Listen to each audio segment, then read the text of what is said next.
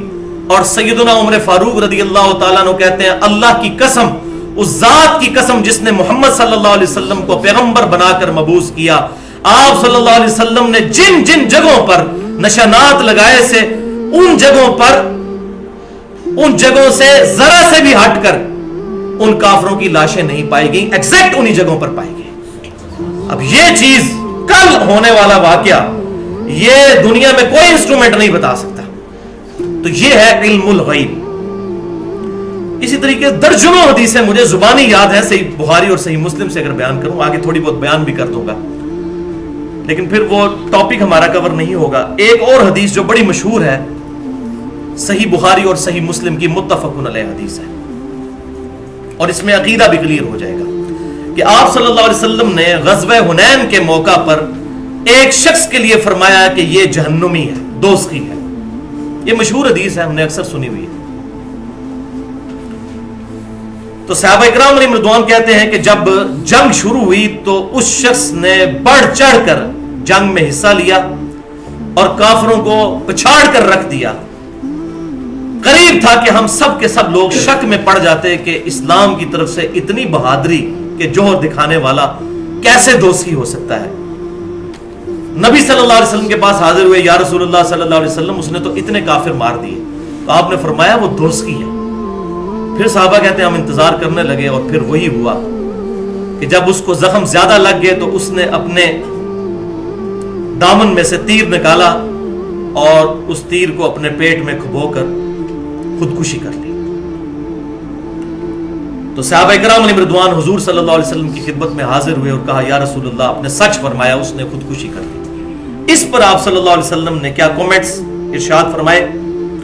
اشہد انی عبد اللہ ورسولہ، بے شک میں گواہی دیتا ہوں کہ میں اللہ کا بندہ اور اس کا رسول ہوں۔ کیوں؟ کہ یہ میرے رسول ہونے پر گواہی ہے کہ میں نے جو خبر دی یہ اللہ کی طرف سے ہے، میں اسی کا رسول ہوں۔ پھر آپ نے فرمایا اے بلال اٹھ اور لوگوں میں اعلان کر دے کہ جنت میں صرف مومن ہی داخل ہوگا، منافق نہیں۔ اور بسا اوقات اللہ تعالیٰ کسی فاسق سے بھی دین کا کام لے لیتا ہے وہ منافق تھا، بظاہر اس نے اسلام کا لبادہ اوڑا ہوا تھا اور فزیکلی بھی اسلام کی طرف سے پرفارمنس دی، لیکن دوست کی تھی، کیونکہ ایمان بنیادی شرط ہے۔ وَلِعَاذُ بِاللَّهِ تعالی۔ تو اس حدیث سے بالکل واضح ہو گیا کہ صحابہ کرام علیہم رضوان کو بھی نہیں پتا تھا کہ اس شخص کے ساتھ کیا معاملہ ہونے والا ہے۔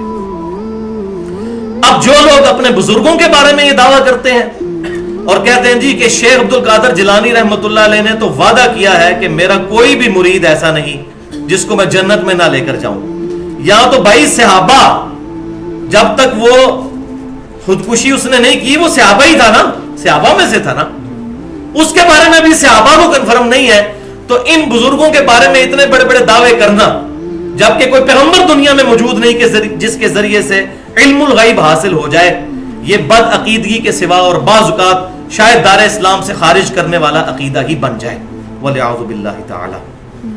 بالکل اسی طریقے سے صحیح بخاری اور صحیح مسلم کی متفق علیہ حدیث ہے، آپ صلی اللہ علیہ وسلم قبرستان سے گزر رہے تھے تو آپ صلی اللہ علیہ وسلم رک گئے۔ صحابہ نے پوچھا یا رسول اللہ آپ کیوں رکے؟ تو آپ صلی اللہ علیہ وسلم فرمایا ان دو قبر والوں کو عذاب ہو رہا ہے۔ اب صحابہ کو تو 4 فٹ نیچے نہیں زمین میں نظر آیا، بعد کے بزرگ کہتے ہیں جی مشرق میں بیٹھے ہو تو مغرب دیکھ لیتے ہیں. اور قصیدہ غوثیہ ایسا جھوٹا مشہور کیا جس میں لکھا ہے کہ شیخ عبد القادر جیلانی فرماتے ہیں معاذ اللہ استغفر اللہ، انہوں نے نہیں فرمایا کہ میں پوری دنیا کو پوری زمین کو اس طرح دیکھتا ہوں جیسے ہتھیلی پر گندم یا جو کا دانہ. والعیاذ باللہ تعالی. ہم تو اپنی کمر پہ نہیں دیکھ سکتے. تو اتنے بڑے بڑے دعوے ان بزرگوں کی طرف منسوب کر دیے. تو صحابہ کرام کو تو 4 فٹ نیچے نہیں نظر آیا، تو نبی صلی اللہ علیہ وسلم نے بتایا کہ ان کو تو اللہ نے دکھا دیا تھا. فرمایا کہ ان میں سے ایک ایسا شخص تھا جو پیشاب کی چھینٹوں سے نہیں بچتا تھا اور دوسرا چغلی کھایا کرتا تھا. بولے اعوذ باللہ تعالی. تو الذین یؤمنون بالغیب، تو صحابہ کرام علیہم رضوان اور پوری امت سمیت ہم ایمان بالغیب رکھنے والے ہیں. اگرچہ نبی صلی اللہ علیہ وسلم کے بتانے سے ہمارے پاس علم آ گیا، لیکن ہم نے چونکہ خود نے یہ چیزیں دیکھی، ہمارا ایمان بالغیب ہے. اور نبی صلی اللہ علیہ وسلم کو اللہ تبارک و تعالیٰ نے علم الغیب، ان چیزوں کا یا غیبی خبر عطا فرمائی. وہ آگے ڈیٹیل آ بھی جائے گی.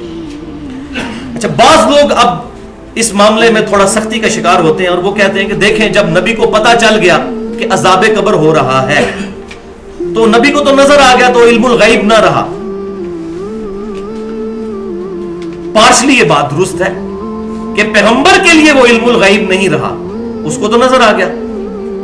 اور انہی معنوں میں اللہ تعالیٰ کے لیے بھی کوئی چیز علم الغیب میں نہیں ہے، کیونکہ اللہ کے سامنے ساری چیزیں آنے واحد میں حاضر ہیں. لیکن اللہ کیا فرماتا ہے؟ عالم الغیب والشہادہ. اللہ غائب اور شہادت، چھپی ہوئی اور ظاہر چیزوں کا جاننے والا ہے. اس سے تو کوئی بات چھپی بھی نہیں ہے. تو کیا مراد؟ جو تمہارے لیے چھپی ہوئی ہے ان کو میں جانتا ہوں. تو پھر بھی اللہ اس کے لیے علم الغیب کا لفظ بولتا ہے.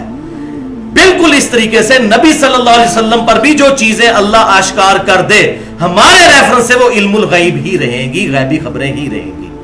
ورنہ اگر اس کو علم الغیب نہیں ماننا، پھر معاذ اللہ استغفر اللہ کے لیے بھی کوئی علم الغیب نہیں، اللہ کے سامنے بھی ساری چیزیں حاضر ہیں. تو اس چیز کو سمجھیں. اور الحمدللہ اب جو سعودی عرب سے قرآن پاک چھپتا ہے، احسن البیان، جو پاکستان میں ایک بہت بڑے سلفی عالم ہیں لاہور کے، حافظ صلاح الدین یوسف صاحب حافظہ اللہ، انہوں نے بہت اچھی تفسیر احسن البیان لکھی. وہی سعودی گورنمنٹ جو ہے اردو زبان میں انڈیا، پاکستان اور بنگلہ دیش سے جو لوگ حج کرنے جاتے ہیں ان کو فری نسخہ دیا جاتا ہے. اس میں بھی سورہ آل عمران کی آیت نمبر 179 کے تحت انہوں نے 2 جملے لکھے ہیں اور عقیدہ الحمدللہ کھول کر واضح کر دیا. یہ میں اس لیے بیان کر رہا ہوں کہ ہمارے اہل حدیث مکتبہ فکر کے لوگوں کے، بعض لوگوں کے، سب کی نہیں میں بات کرتا ہوں، ان کے دماغ میں یہ کیڑا پتہ نہیں کس نے ڈال دیا ہے. تو میں ان کے لیے یہ بتا رہا ہوں کہ پہلا جملہ انہوں نے لکھا اس میں کہ اللہ تعالیٰ جب چاہتا ہے اپنے رسولوں میں سے جس کو چاہے غیب کا علم عطا فرما دیتا ہے. یہ جھگڑتے رہتے ہیں جی غیبی خبر کہنا چاہیے، علم نہیں. بھئی جو چیز علم میں آ گئی اس میں علم کا لفظ ہی بولا جائے گا. علم کسے کہتے ہیں؟ نالج کو. اور دوسرا جملہ انہوں نے لکھا ہے غیب کا علم اللہ صرف رسولوں کو دیتا ہے، اور جتنا ان کی رسالت کی انجام دہی کے لیے ضروری ہوتا ہے اتنا، انلمیٹڈ نہیں، لمیٹڈ. وہ آگے آ بھی جائے گی انشاءاللہ تفصیل. تو یہ الحمدللہ ہماری پوائنٹ نمبر 1 کور ہوا. اب آتے ہیں پوائنٹ نمبر 2 کی طرف. اب آپ اپنا پیج نکال لیجئے جس میں کراس ریفرنس کے طور پر 9 آیات لکھی ہوئی ہیں. پوائنٹ نمبر 2 میں ان آیات اور احادیث کا بیان ہوگا جن میں اللہ تبارک و تعالیٰ نے اپنے سوا ہر ہستی کے لیے کیٹاگوریکل ڈینائی کیا ہے کہ کوئی ذات بھی اللہ کے سوا علم الغیب نہیں رکھتی خود سے. وہ آیات اور وہ احادیث انشاءاللہ اس کانٹیکسٹ میں بیان ہوں گی. اور یہ علم الغیب کا عقیدہ بھی بالکل ویسا ہی ہے جیسا کہ عقیدہ شفاعت ہے، جو مسئلہ نمبر 4 کے نام سے اہل سنت پاک.com پر میری گفتگو اپلوڈ ہے. عقیدہ شفاعت کیا ہے؟ سورۃ البقرہ میں 4 دفعہ عقیدہ شفاعت کا ذکر آیا. 3 دفعہ کیٹاگوریکل ڈینائی آیا کہ کوئی ہستی شفاعت نہیں کر سکتی. انہی میں سے ایک آیت ہے سورۃ البقرہ کی آیت نمبر 254، آیت الکرسی سے پہلی آیت. اس میں تیسری دفعہ آیا کہ شفاعت کوئی نہیں کر سکتا، کیٹاگوریکل ڈینائی. بسم اللہ الرحمن الرحیم. آپ کے ریفرنس پیج پہ پہلی آیت یہی ہے, سورۃ البقرہ آیت نمبر 254. یا ایھا الذین آمنوا انفقوا, اے ایمان والو خرچ کرو, مما رزقناکم, جو رزق ہم نے تمہیں دیا ہے, اللہ کی راہ میں اس کو خرچ کرو, من قبل ان یأتی یوم لا بیع فیہ, اس قیامت کے دن کے آنے سے پہلے پہلے جس دن کوئی تجارت نفع نہیں دے گی, ولا خلۃ, اور کسی کی دوستی نفع نہیں دے گی, ولا شفاعۃ, اور کسی کی شفاعت بھی نفع نہیں دے گی, والکافرون هم الظالمون, اور کافر ہی ظالم ہے. تو اس آیت میں کیٹاگوریکل ڈینائی آیا کہ کوئی تجارت نفع نہیں دے گی, کوئی دوستی, کوئی شفاعت نہیں دے گی. تو 3 دفعہ ڈینائی کے بعد پھر اس سے اگلی آیت آیت الکرسی جو ریفرنس 2 پر ہے, اس میں آیا من ذا الذی یشفع عندہ الا باذنہ. یہ پھر واحد موقع آیا سورۃ البقرہ میں جہاں آیا کہ کون ہے جو اللہ کے حضور کسی کی سفارش کرے مگر اس کے اذن سے. تو ان دونوں آیات کو جوڑنے سے یہ بات سمجھ آئی کہ اللہ کی اجازت کے بغیر کوئی خود سے کسی کی دھونس کے ساتھ بالوجاہت شفاعت کر ہی نہیں سکتا کہ یہ میرا رشتہ دار ہے یا یہ میرا چاہنے والا ہے, میں اس کو زبردستی دھونس کے ساتھ نہیں, اللہ اجازت دے گا تو کر. بالکل اسی طریقے سے علم الغیب کوئی خود نہیں حاصل کر سکتا جب تک کہ اللہ تعالیٰ خود آشکار نہ کر دے اپنے انبیاء پر علیہ السلام. اب آ جائیے جناب اسی پیج پر ریفرنس نمبر 3 پہ جو آیت جو ہماری درس قرآن کی آج آیت ہے, سورۃ الانعام آیت نمبر 50. بسم اللہ الرحمن الرحیم. قل لا اقول لكم عندي خزائن اللہ, اے محبوب صلی اللہ علیہ وسلم آپ فرما دیجئے میں تم سے نہیں کہتا کہ میرے پاس اللہ کے خزانے ہیں, ولا اعلم الغیب, اور نہ میں یہ کہتا ہوں کہ میں خود سے غیب جان لیتا ہوں, ولا اقول لکم انی ملک, اور نہ میں تم سے اس بات کا دعویٰ کرتا ہوں کہ میں کوئی فرشتہ ہوں, ان اتبع الا ما یوحى الی, میں تو بس اسی کی پیروی کرتا ہوں جو اللہ نے میری طرف وحی کی ہے. قل هل يستوي الاعمى والبصير, اے محبوب صلی اللہ علیہ وسلم آپ فرما دیجئے بھلا کیا اندھا اور دیکھنے والا, مراد کیا دیکھنے والا وہ ہے جو انبیاء کرام کی دعوت کو قبول کر لے اور جو اس دعوت سے اناد کرے وہ اندھا ہے, وہ برابر ہو سکتے ہیں؟ افلا تتفکرون, کیا یہ لوگ تفکر نہیں کرتے؟ اندھا اور انکھیارا برابر نہیں ہو سکتے. انبیاء کی تصدیق کرنے والا آنکھوں والا ہے اور ان کا انکار کرنے والا اندھا ہے. اب اس ایک آیت میں کتنے عقیدے کلیئر ہوئے کہ نبی صلی اللہ علیہ وسلم کسی خزانے کے خود سے مالک نہیں. ہاں اللہ نے جو دیا وہ الگ بات, وہ آگے حدیث بھی آ جائے گی صحیح مسلم کی. اور نہ خود سے غیب جان لیتے ہیں. مراد یہ کہ کسی انسان میں کیپیبلٹی یا صلاحیت نہیں ہے کہ وہ غیب جان لے.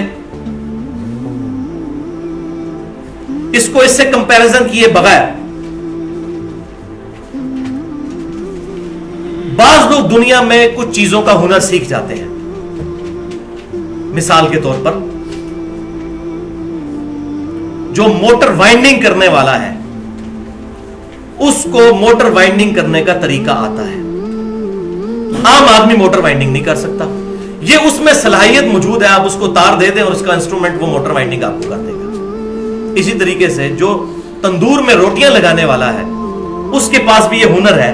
اگر آپ اس کو آٹا دے دیں اور ایک تندور دے دیں, عام آدمی تندور میں روٹی نہیں لگا سکتا. اس طرح دنیا میں جتنے بھی کاریگر ہیں وہ سب کے سب صلاحیت رکھتے ہیں اس چیز کی, جبکہ علم الغیب کوئی صلاحیت نہیں جو انسان کو حاصل ہو جائے کہ ہاں جی اب یہ مجھے مل گیا میں یہ کر سکتا ہوں. ایسا نہیں ہے. یا اس کو مزید سمجھیے, جیسا کہ ایک ماں اپنے بچے کو دودھ پلاتی ہے, اس کے پاس یہ صلاحیت خود سے نہیں آتی کہ اس کے پستان میں دودھ آ جاتا ہے. یہ اللہ کی طرف سے ہوتا ہے, یہ اس کے اختیار میں نہیں ہوتا کہ جب چاہے تو دودھ آ جائے. کوئی صلاحیت نہیں ہوتی, بلکہ جب اللہ چاہتا ہے اس کے لیے دودھ کو ظاہر کر دیتا ہے وہ بچے کی خوراک کے طور پر. بالکل اس طریقے سے انبیاء کرام علیہ السلام پر جو غیب کی خبریں آشکار ہوتی ہیں وہ خود اس کی صلاحیت نہیں رکھتے, بلکہ اللہ جب چاہتا ہے ان پر آشکار کر دیتا ہے، اور جب اللہ کرتا ہے تو اس پر علم الغیب کا ہی لفظ بولا جائے گا، کیونکہ ہمارے لیے باہر وہ بہرحال غیب کی چیزیں ہی رہنی ہیں، ہمارے اعتبار سے وہ غیب ہی ہے۔ تو اس میں فرمایا گیا کہ میں خود سے غیب نہیں جانتا اور نہ میں کہتا ہوں میں فرشتہ ہوں، اور ظاہر فرشتے تو نہیں، انسان تو فرشتوں سے افضل ہے۔ سورہ بنی اسرائیل میں آتا ہے اگر زمین پر انسان کی جگہ فرشتے آباد ہوتے تو ہم فرشتوں میں سے پیغمبر کو بناتے۔ ہمارے پیغمبر صلی اللہ علیہ وسلم بشر ہیں، بلکہ بشریت کو ناز ہے ان پر۔ آپ صلی اللہ علیہ وسلم کا بشر ہونا آپ صلی اللہ علیہ وسلم کی یہ فضیلت ہے جو آپ صلی اللہ علیہ وسلم کو فرشتوں سے بھی افضل کر دیتی ہے۔ اگلی آیت قرآن پاک میں ایپیکس، اس سے زیادہ واضح آیت اس ٹاپک کے اوپر نہیں جس میں کئی عقیدے کلیئر ہو جائیں گے، اور یہ ایک آیت اگر لے لی جائے تو پاکستان کے 80% لوگ جن کے عقیدوں میں بگاڑ ہے ان کے عقیدے صحیح ہو جائیں گے۔ سورۃ الاعراف آیت نمبر 188، آپ کے ریفرنس پیج پہ 4 نمبر۔ بسم اللہ الرحمن الرحیم، قل لا املک لنفسی نفعا ولا ضرا، اے محبوب صلی اللہ علیہ وسلم اپنی زبان مبارک سے اعلان کر دیجئے کہ میں تو اپنی جان کے لیے بھی نہ نفع کا اختیار رکھتا ہوں اور نہ نقصان کا، الا ما شاء اللہ، مگر جو اللہ میرے لیے فیصلہ کر دے، میں بھی اسی کے مرہون منت ہوں۔ اب ذرا ساتھ ساتھ سوچتے جائیے، جو ہمارے انڈیا پاکستان اور بنگلہ دیش میں لوگ دعوے کرتے ہیں کہ فلاں بزرگ چاہیں تو یہ کر دیں تو وہ کر دیں، بولے اعوذ باللہ تعالی۔ وَلَوْ كُنْتُ أَعْلَمُ الْغَيْبِ، اور اے نبی یہ بھی فرما دیجئے اگر میں خود سے غیب جان لیتا، وہی بات کہ کیپیبلٹی میرے اندر ہوتی بغیر اللہ کے بتائے ہوئے، لَسْتَكْثَرْتُ مِنَ الْخَيْرِ، تو میں بہت سی بھلائیاں جمع کر لیتا خود سے، اور اس کی فارم کیا ہوتی؟ وَمَا مَسَّنِيَ السُّوءُ، مجھے کوئی بھی تکلیف کبھی نہ پہنچ سکتی۔ اگر مجھے غیب کی خبریں خود پتہ چل جاتی مجھے کبھی بھی کوئی تکلیف نہ آتی۔ حقیقت بات ہے، نبی صلی اللہ علیہ وسلم کیا، دنیا کا کوئی بھی انسان اگر یہ فورس ہی کر لے کہ مجھے یہ تکلیف آ جائے گی فلاں ٹائم پہ، اور اس کے پاس بچنے کی سبیل ہو، مثال کے طور پر مجھے یہ بات پتہ چل جائے کہ اگر میں صبح جہلم سے اسلام آباد کے لیے سفر اختیار کرتا ہوں تو ہائیس کا ایکسیڈنٹ ہو جائے گا اور اس میں 10 بندے مارے جائیں گے، ہو سکتا ہے ان میں سے میں بھی ہوں، تو میں کبھی بھی نہیں گھر سے نکلوں گا۔ تو اے نبی فرما دیجیے اگر میں خود سے غیب جان لیتا ہوتا تو میں بھلائیاں بہت ساری جمع کر لیتا اور مجھے کوئی تکلیف نہ کبھی پہنچتی۔ ان انا الا نذیر و بشیر، میں تو نہیں ہوں مگر ایک ڈر سنانے والا اور خوشخبری دینے والا، اللہ کے مجرمین کو آخرت کا ڈر سنانے والا اور مومنین کو قیامت کے دن اللہ تعالیٰ کی جنتوں کی خوشخبری دینے والا، لقوم یؤمنون، اور ان کے لیے جو واقع ہی یقین کرنا چاہیں، ایمان لانا چاہیں۔ جو نہیں ماننا چاہتا وہ بے شک خود دوزخ کا راستہ اختیار کرے۔ تو اس کا جو پہلا پورشن ہے کہ میں نہ نفع کا مالک ہوں نہ نقصان کا، آج ٹاپک نہیں، اس پہ میری الحمدللہ 2 مختلف گفتگو جو ہے اپلوڈ ہو چکی ہیں۔ ایک مسئلہ نمبر 3 کے نام سے دعا صرف اللہ ہی سے، اس میں میں نے مسئلہ استعانت کلیئر کیا ہے، اہل سنت پاک.com پر 1 گھنٹہ اور 38 منٹ کی گفتگو ہے۔ اور دوسرا ہے مسئلہ نمبر 43، اسی کی ایکسٹینشن ہے، وسیلہ اور توسل کے صحیح احکام و مسائل۔ اس میں میں نے 6 وسیلے بتائے ہیں، 5 جائز ہیں اور 1 وسیلہ ایسا ہے جو ثابت نہیں۔ اس میں یہ تمام چیزیں ڈیٹیل کے ساتھ، البتہ یہاں پر یہ دوسرا حصہ جو ہے کہ اگر میں خود سے غیب جان لیتا تو میں بہت سی بھلائیاں جمع کر لیتا اور مجھے کوئی تکلیف نہ پہنچتی۔ تو اس کے کانٹیکسٹ میں 2 حدیثیں یاد کر لیجئے، ایک صحیح بخاری اور صحیح مسلم کی متفق علیہ حدیث ہے کہ غزوہ احد کے موقع پر آپ صلی اللہ علیہ وسلم کے 4 دندان مبارک شہید ہوئے اور خون کا ایسا فوارہ چھوٹا کہ آپ صلی اللہ علیہ وسلم بے ہوش ہو گئے، آپ کو تکلیف پہنچی۔ آپ صلی اللہ علیہ وسلم کے علم میں یہ بات نہیں تھی کہ اتنی بڑی آزمائش آنے والی ہے۔ کیوں؟ ہم سورہ ال عمران کے 6 رکوع پڑھ چکے ہیں کہ اللہ تعالیٰ نے پہلے ہی وعدہ فرما دیا تھا کہ اس قتال میں بھی مسلمانوں کو فتح ہوگی، اور مسلمان ڈٹرمنٹ تھے کہ ہمیں فتح ہونی ہے، لیکن فتح ہونے کے بعد دوبارہ شکست ہوگی۔ پھر بعد میں آیات نازل ہوئی، اللہ نے تمہیں فتح دے دی تھی لیکن تم نے اپنا ڈسپلن لوز کیا اور پیغمبر کی نافرمانی کی، اور اس کا وبال پھر تم پر پڑا۔ پھر صحابہ پر کیا پڑا؟ نبی صلی اللہ علیہ وسلم کے بھی 4 دندان مبارک شہید ہوئے۔ اور اس پر میرا جملہ یاد رکھیں،